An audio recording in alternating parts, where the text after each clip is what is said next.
You don't know our struggle. Watch your mouth. Because if it wasn't for us, you would have never got that job. If it wasn't for us, you would have never got into Harvard. If it wasn't for us, you would have never got into Yale Medical School. If it wasn't for us, you couldn't have married that white girl, although I wish that was a law we never fought for. If it wasn't for us, you could have never lived in that suburb. If it wasn't for us, you would have never got the scholarship. You see what I'm saying? So you literally are building your life off of the blood of my ancestors and got the audacity to turn around and insult the blood that gave you an opportunity to thrive in this nation. That's disrespectful.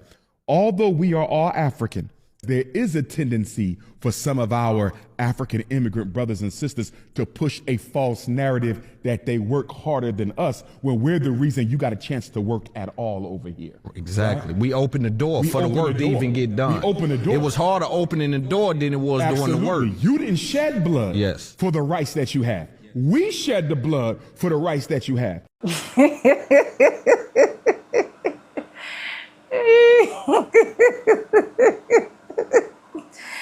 Oh my God. Some of the entitlement mentality that comes with immigrants that stays in America still baffles me to date. Some of the entitlement mentality and some of the audacity that some of them have, and some of them now think that the only thing they can do right now is to go ahead to keep educating Black American by simply shaming them. Honestly, I don't know where that audacity is coming from. I don't know. And the moment Black Americans start talking, it becomes a thing of, oh, Black Americans are attacking immigrants. Black Americans don't want immigrants to progress. Black Americans are the only people that have issues with immigrants. If not, let it make sense to me that you sat down, you set your video, you set your tripod, you on your ring light, you set whatever thing you want to set. And the only thing you can say is that Black people are jealous of you because they are lazy, because they see that you people came from other countries to progress, blah, blah, blah. If your country was that favorable, if your country was that great, if your country was that good, why were you not there? Let me roll out the clip. Credits belong to the original creators of every single clips and stitches we have in today's episode. My name is Sonia, and thank you so much for always tuning in to watch my video. Guys, let's go watch. I'll be back with commentaries. Let's go. Deportation efforts and all of that, they're facing the highest eviction rates that they've ever faced. The only way that they can have a fair chance is to hope that we get deported, because we came to this country, we did what needed to be done, and we made the best out of the efforts and the benefits that they ignored. They were born here and they weren't ahead of us. We came here and we passed them, and instead of them taking accountability, Black and white, they always want to log in and shit on us. Baby, it's so damn hot outside. They're facing evictions left and right. This country is throwing its poor Blacks and whites out on their ass. Well, you know what? Since you started it, sis, I'm just going to go ahead and finish it. Your entire country is a failure. Your entire country is a failed state, which is the reason why you had to leave in the first place, right? So if we want to talk about success here, there, or anywhere, you already come from a lineage of failure, right? A lineage of people who cannot figure out basic infrastructure and who literally blames everybody else for their failures except themselves. Constantly blaming colonialism and white people for all of your problems, blaming stealing resources, when even if they were to pull out from your nations, I don't even know how any of that works, but even if they were to just completely stop doing it, would you even know how to industrialize your resources? Would you even know how to make manufacturing plants and how to distribute products around the world? Like, would that even help the average everyday citizen from your country? Because I'm not really seeing too much progression. I'm really just seeing a lot of pointing the fingers and then coming over here and then trying to compare your top 10% to our bottom 10%. Like, that's literally what y'all do. Like, comparing your top 10% to somebody else's bottom 10% is not the flex that you think it is, sis. Like, and that's what y'all tend to do, because you don't want to, you fail to mention the fact that there's a whole vetting process. At least as far as I'm concerned, there's a process that they don't just let anybody over here, especially not from African nations. I know they don't just let anybody over here. So like the Yahoo boys and the thugs and the scammers and all of that, they keeping them over there where y'all at. So they're not letting any and everybody over here, because you're not comparing apples to apples. You're not coming over here comparing doctors to doctors, lawyers to lawyers, nurses to nurses, because we got all of that too. We got business owners too. But you want to come over here, throw shade, compare yourself to the lowest level of society, trailer park white people, ghetto projects black people, knowing damn well that that is not the reality for the vast majority of Americans. I know a guy that lives about 20 minutes from me, been knowing him for a long time. He's low key, keeps to himself. He makes multiple six figures every single month, multimillionaire, black American dude.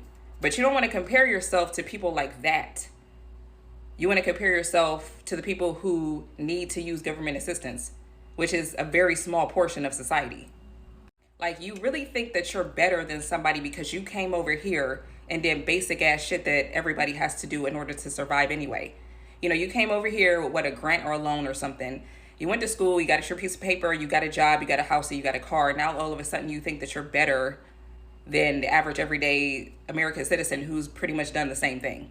Or you started a business when there's a lot of black Americans and other white Americans who have businesses too. A lot of them. I know a lot of them personally. I don't know anybody right now that is in the eviction process, but y'all want to throw shade at the entire race of black people in America and try to lift yourself up by stepping on us. And you don't even really have nothing to stand on with that. You couldn't succeed until you left. You had to come over here in order to make a life for yourself. You had to leave your failed state to come here, right? Because the hard work was already done. So all you had to do was show up. All that hard infrastructural work, no matter how horrible things had to transpire in order to get to this point, the hard work was already done. So if you could throw shade once you do the hard work to fix your shit over there, because that the real hard work is in the infrastructure. That's where the real hard work is. It's easy to come over and succeed when all of the hard shit already been done and all you got to do is build on top of it. It's hard to build a foundation. It's easy to go to Target and buy decorations and decorate the house. I'm just saying.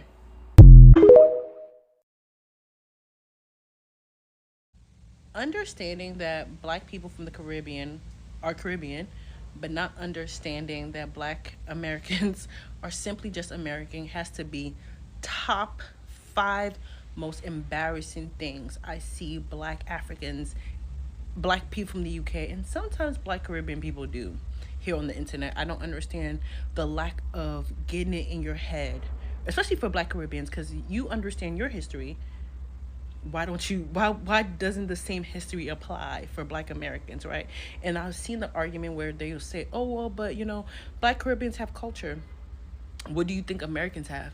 Americans have created languages, because the slang and the dialects of a black person in New York is not the same dialect that's being used in California or in New Orleans or in Georgia or in Philly or Baltimore. There can be similarities, but there's distinctive differences. If you look at it similar to tribalism in Africa, where there is influence from a baseline of being one people, of being nomadic, right, and sharing things, black Americans have done the same thing for themselves here, right? And I think when we are so ingrained of thinking, oh, well, America is this melting pot, so there is no America, like there's no, like everyone has to be from somewhere, especially when we do it to our brothers and sisters who have been here for generations and generations by a source that was very corrupt and very evil as slavery. When you take away that identity and try to invoke where are you really from, it's so disrespectful, and it is a tool of white supremacy. But a lot of you are not smart enough to see that, because then you go viral or you create enemies for yourself because you're so focused on this one thought of what culture is supposed to look like. Black Americans are Americans. It's just that simple. They've created culture, language, food, tradition, music that have influenced the whole entire world. 90% of what is culturally impactful comes from black people in America. And as much as you may not like it, it is a fact. Yes, there is different influences from the things that they brought with them from Africa. But the baseline is that there was separation of people through great migration, through history and culture, what enslavers even allowed, or the things that they did to preserve their history. Let's turn our brains on and stop acting like we're smarter than we really are. It's actually embarrassing.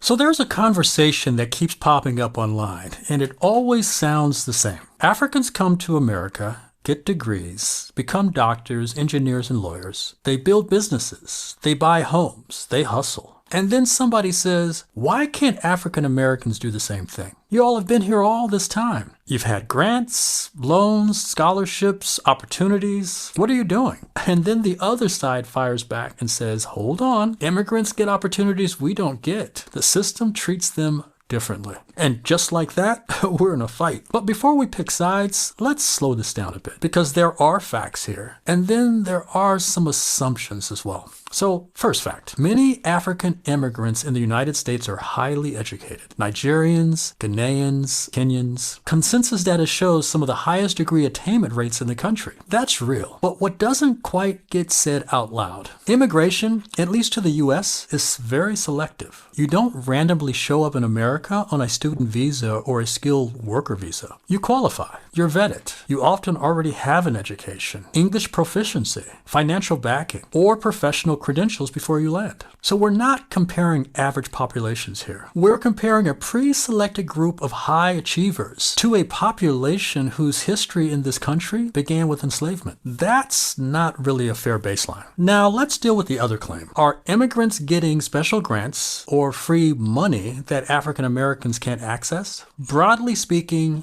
no. Federal aid like Pell Grants and student loans are available to citizens and eligible non-citizens. In many cases, new immigrants don't even qualify for certain benefits immediately. Undocumented immigrants definitely don't. So the idea that there's some secret pipeline of government money just flowing to African immigrants over Black Americans doesn't hold up under policy reality. But here's where it gets a bit deeper. African Americans aren't just Americans who didn't try. We are descendants of people who were legally blocked from building generational wealth for centuries. Slavery, black codes, Jim Crow, redlining, exclusion from home loans, underfunded schools, mass incarceration. And if you think about it, that's not even ancient history. Redlining maps existed into the late 60s. Some of your grandparents, definitely my grandparents, were directly affected by that. You can't compare outcomes without comparing starting lines. Now, here is the uncomfortable truth on the other side. Some African immigrant communities place extreme emphasis on professional careers. Doctor, engineer, lawyer, nurse. Failure is not an option. The cultural pressures produce results, but culture doesn't form in a vacuum. African Americans were historically pushed into labor pipelines, not professional pipelines. When you're locked out of universities for generations, your economic patterns evolve differently. That's not laziness. That's structural shaping. And then there's the psychological layer that nobody wants to talk about. Many African immigrants arrive with intact cultural identity. They know their tribe, their language, their lineage. African Americans had that violently stripped away. That identity disruption truly matters. Confidence, community cohesion, social networks, those things compound over time. Now here's the part that truly bothers me personally. Once you're in America, the police officer doesn't ask if you're from Ghana or Chicago before making assumptions. The broader society doesn't distinguish as much as we do. So while we're arguing about who works harder, we're both navigating the same racial perception system. And if you ask me, that's where the real questions live. Why are we even fighting each other over who deserves more credit? Instead of asking why two groups with shared ancestry were shaped so differently by history and policy. Because here's what I see. Immigration selection bias plus American racial history equals a comparison that was never built to be fair in the first place. And when that comparison gets weaponized, it becomes a political tool. One group made it, so systemic racism must not be true. That argument sounds clean, but it ignores centuries of accumulated disadvantage. At the same time, we also can't ignore agency, discipline, education, cultural expectations. Those matter too. This isn't about making excuses. It's about understanding context. So if I can get back to my original point, if Africans succeed in America, that's something to be celebrated. If African Americans succeed despite centuries of systemic barriers, that is something to respect by all. But turning this into a competition, that's just a distraction. The real conversation isn't who works harder. It's what systems shaped each other differently, and what do we do about it now? Because if we normalize comparing outcomes without comparing history, we keep arguing in this vicious cycle, and the structure that shaped both experiences will stay untouched.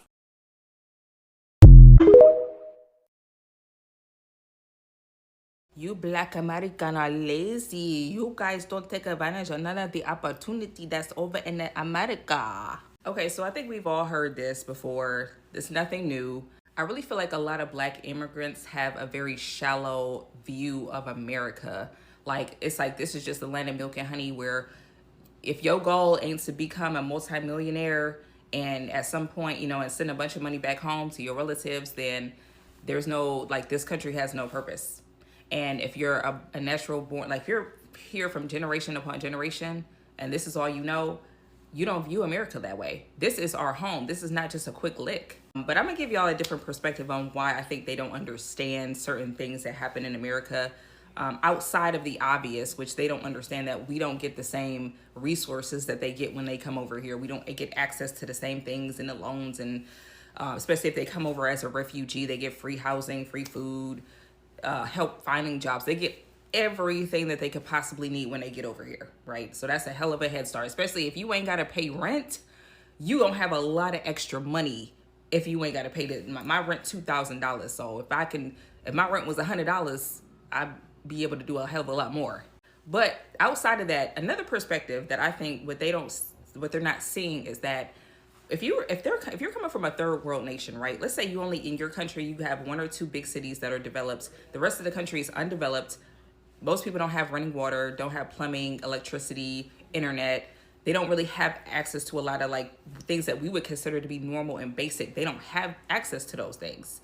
So when they come over here and they see people who are not hustling, trying to make $1 million, they see people who they would view as being lazy, because, you know, that's the only people that they compare themselves to. They don't compare themselves to the top 10% of Black America. They only compare themselves to the bottom like 5% of America. But when they look at that and they go, oh my God, what is wrong with these people? Why would they not do everything they can to hustle and make $1 million? They just see this, they see America as strictly just this money-making system machine where they're just supposed to extract from the system and send it back to home, because home is not America. They don't even see how anybody could view America, this political country, this systematic country, as being a place that people could consider home and actually have any love or pride in. Home is somewhere else. America is just the bag, and then you send the bag back home. We don't see America that way because it's our home. We have never been destitute to the point of not having electricity, not having running water, not having plumbing, not having food, not having clean water. That's just not a reality for 99.9% of Americans. Even our worst of the worst, the homeless people still get homeless shelters. They can still sleep somewhere at night. They still have access to free food. They can still panhandle and people are giving money. Like, so even the most destitute still have access to the things that they need to survive.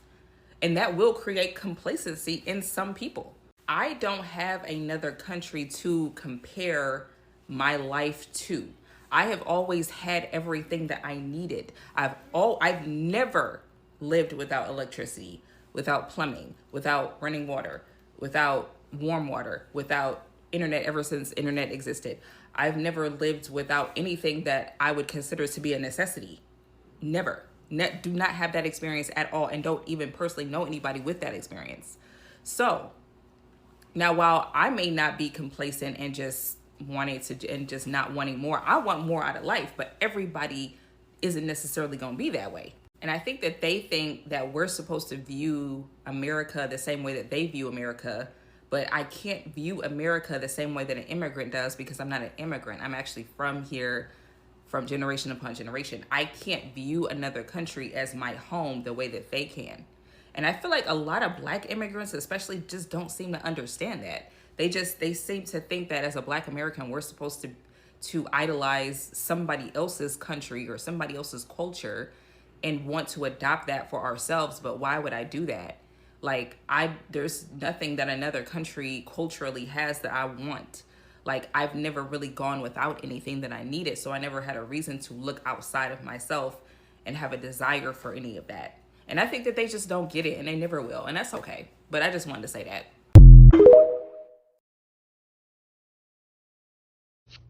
So I was just watching this TikTok, and it was a woman from Africa who was saying that her parents raised her to have racist ideals about African American people.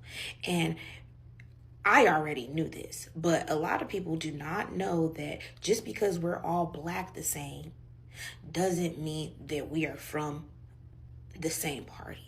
And it's crazy because although Africans are Black in America, they are eligible for the same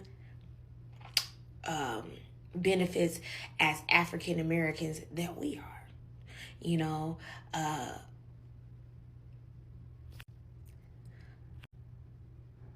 affirmative action in school systems and in employment, all of those things which were targeted and created to help African Americans get an advantage in a world that has historically disenfranchised us, are also available to anybody who considers themselves Black. They went back looking at Yale and the admissions, and they found that there was white, Hispanic, islanders, all considering themselves African Americans in order to get better treatment in schools and registrations and student loans and jobs. And it's crazy how much y'all hate us, but you are right here and you came to America to get the benefits that Black people sacrificed their lives, went through slavery, 400 years of oppression. We're moving towards 500 years of oppression and disenfranchisement soon. And y'all hate us and raise your children to have little to no respect for us. It's just mind-boggling. Racism, when we think of racism, we think about white people against Black people, but you don't know that everybody in the world, listen, stick with me, everybody in the world thinks that they are better than African Americans. Yet, we control the culture. Make it make sense. Tell me how you guys you do not have your own culture. They stole everything that they could imagine from African Americans to popularize what they popularize now. Rap music, hip hop, now we got Afro beats. All of these things, it came from African American struggle and labor and ingenuity and perseverance. All of these things that we work so hard for. And nobody respects us. That gotta burn your asshole. That burns my asshole. It's one of the reasons why I don't tolerate disrespect from anybody. I don't tolerate disrespect from people in my race. I don't tolerate it from people who are outside my race. I don't tolerate it from the mail clerk. I don't tolerate it from anybody, because I'd be damned if my ancestors gave up their freedom, gave up their power of choice, and today I cannot do whatever the fuck I want to do. Baby, that's why I don't live by no rules. Because if slavery didn't teach us nothing, it is that there are no rules.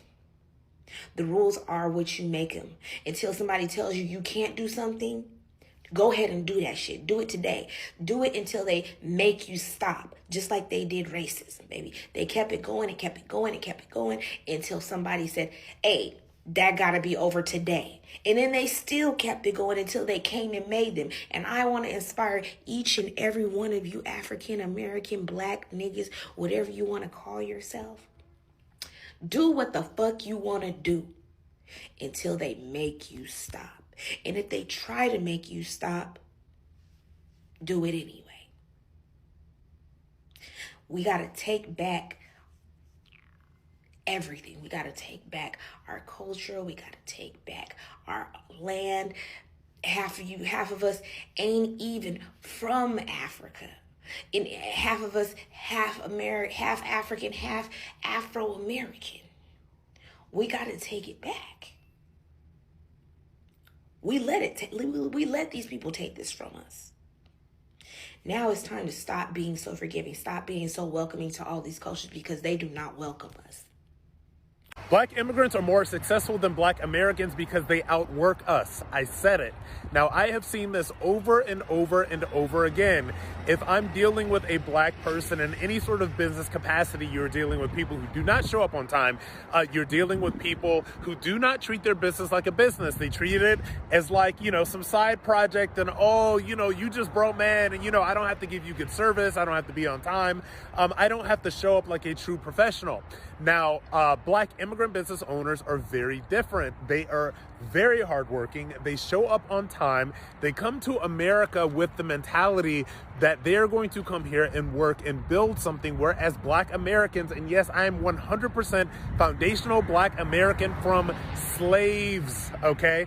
That is how Black American I am, and I will tell you that Black Americans have a very entitled mindset. We're always waiting on somebody to do something for us. We are always waiting on government handouts. We are always waiting on somebody to do something for us. And when we get positions and when we actually have businesses, have companies or whatever, 9 times out of 10, they're run terribly. I have had some of the most terrible experiences that you can ever have when deciding to deal with Black American business owners. Now, don't hate the player, hate the game. Don't hate me for saying what is really real. Black immigrants are outpacing Black Americans because they outwork us. Okay, I'm going to flip the script. Have you ever been in a conversation with a person of color and they have told you, yeah, we have to work twice as hard to get just as far? Have you ever heard that saying before? Yeah, it's because it's real. It's true. In every aspect of life. I can go down the list for you, but I promise you it's true. If you've heard that, just believe it. And there's statistics that base it off of. I can tell you from examples of getting a job, of getting into college, of buying a house, of selling a house. Did you know? There's multiple accounts of this happening. And you can even look up articles about this. There's Black families who have gotten their home appraised so they can sell it. And the appraisal is at one value. And then they remove all indication that a Black family lives there. So like moving family photos, memorabilia of Black culture, anything that would just make people think, oh, this is a Black African-American family that live here. Remove it all. And then bring in another appraiser. And the appraiser's like, oh yeah, it's this. And it's double. It's a different appraiser, but it's double the amount. I mean, of course, there's a margin of error for different human beings, but double the amount of value because there's no indication of a Black family living there. That is what I'm talking about. That's systemic racism. That is working twice as hard to get just as much. It's double. When you're white, you're getting double of what a person of color gets. This is prevalent across the world. It happens, and some people don't even realize they're participating in it. And that's why I created this board game. Yeah, I created a board game that talks about this stuff just so we can help educate others about how it exists. It's a very simple board game, and it's actually very engaging to play. You play an identity in the game other than your own, and you go around the board trying to accrue wealth, kind of like Monopoly or the Game of Life. So you're trying to get a job, you're trying to get into college, you're trying to start a business, you're trying to buy a home, all those things that you typically go through in life, but you are working as if you are and living as if you are another identity from your own. So you're seeing it in someone else's shoes, and it's all based off real life statistics. So the dice roll, the cards you play are based off real life statistics, and the statistics are on the card. And you can even use your phone to take a picture of the QR or put the phone over the QR code, and it'll take you to a website, and it'll show you all the statistics and the research. So if you're really nerdy and you want to go deep into it, it's all there. It's all in this game, and I created it. I have about 2,000 copies left. I've sold over 20,000 copies of them. I don't know if I'll be making more because those tariffs are tariffing hard, but I want to make sure as many people who want them can get them. So please buy them. They're here in the shop. If the button's not here in the shop, it's because I hit a quota and sold too many of the day. I'm not lying to you. TikTok has a cap on how many I can sell of this board game a day. I don't know why. So if you don't see it here, that means I sold out. But don't go to Amazon and buy it either. Do not go to Amazon and buy it. I've sold my game on Amazon for a while, and then Amazon stole it. Yes, I said it. I still have the copyright and the trademark. But they stole it, and they're selling it right now for a fraction of the price, and I get zero of the money. They stole the inventory, and they stole literally $17,000 cash of board games I sold already.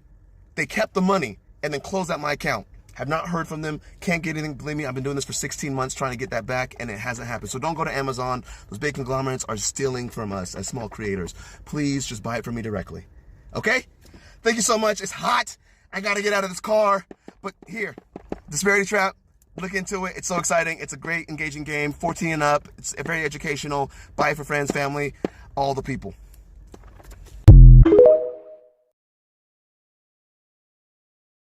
A lot of people do not understand what we Africans go through in America. A lot of people do not understand what we Africans go through in America. We fight two fights. The Black Americans, the African Americans, they fight one fight, being black in America. We Africans, we fight being black in America, and we fight being Africans in America. Two different kind of fights. I know it's not a diss to African Americans. It's a fact. The media has always painted Africa black. The media has never shown anything good about Africa. So a lot of Americans have bad image about Africa. So when they see Africans, they start looking down on us. Even in workplaces, they give us the lowest job in the book. They give us the lowest job in the book, and they still think that they're doing us a favor because they have this image that in Africa we don't have nothing. That we barely survive, we barely eat, we barely do this, we barely do that. So when they give us all this, the shittiest job in the book, they still think they're doing us a favor. They think we have no education. They think we don't have this, we don't have that. Until you start to show them your skills and knowledge, they start to wonder. They start to wonder. Some of them get mad and jealous when you start to outperform them in the workplaces. And with their mentality about Africa, they start to wonder where did they get all these skills and knowledge to outperform them. Some of them start looking for dirt, start finding a way to make you look bad. But one thing they don't know about us Africans is that when we do a job, we do it good. So when they start looking for dirt, it always backfires. And I love to watch it backfire and hit them on the forehead. I love that shit. They believe the media about Africa than Africans who from Africa about Africa. They believe that we do not have no good education. And you know the funny thing about that? They standardize our education in Africa. They standardize our educational system in Africa. But when we get a degree from Africa and bring it to the West, to America, they don't acknowledge it. So we're back to square one. That's why a lot of us from Africa start all over here in America, going to schools and all that, because they don't acknowledge or recognize the ones that we got from Africa, even though they standardized it. You see how hard that is? And we still go through all these things and still come out on top. So some people think that we are being treated differently than other black folks. No, we are not. It's the other way around. And some of them that think that we have these skills and knowledge because we went to schools in America. that without the schools in America that we attended, we wouldn't have the skills and knowledge and experience in some of the things that we do. But that's not true. A lot of us don't go to school here in America. We still ride with the skills and knowledge we got from Africa. All we do here in America every day is to prove them wrong. Each and every freaking day. All we do here is to prove them wrong. That's what we do here in America. Prove them wrong every day. And it's a sad thing to do. Because everyone you come across have this bad image about us. What we're going to do about it? Prove them wrong. That's all we keep doing. Prove them wrong. We smile a lot. Have you actually said, why do Africans smile a lot? We smile a lot because that's how we survived. That's how we survived colonization. That's how we survived tribulations. That's how we fooled our enemies. They don't know what we're thinking. Even when they're looking down on us, we'll be smiling. But they don't know we can see everything they're thinking. But we ain't gonna tell them. There's one thing about us, just a little secret. I just told you. Have you ever wondered why whenever you see Africans, they're smiling? Even when they're suffering, they're smiling. Have you asked yourself, why is that? Because that's how we survive. You will know when we're in pain and when we are not. Think twice when you think that we Africans here in America are having it good. I hope after today you know we do not. We are walking times two than any other race in America to make it in America. We Africans are walking times two harder than any other race, any other group of people in America.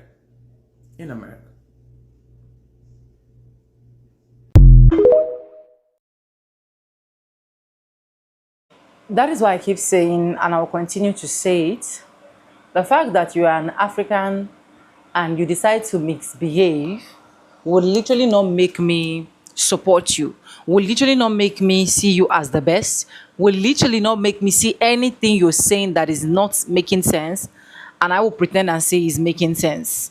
Honestly, a lot of these African people that come from different parts of the world to America to survive are the literal people that would definitely want to make Black Americans feel uncomfortable. And at different points in life, I keep asking questions like, why? Because at the end of the day, I am not seeing these people offending you people. I am not seeing these people coming for you people. You people will just choose, you people will just decide to come for Black Americans for no reason. And it's crazy.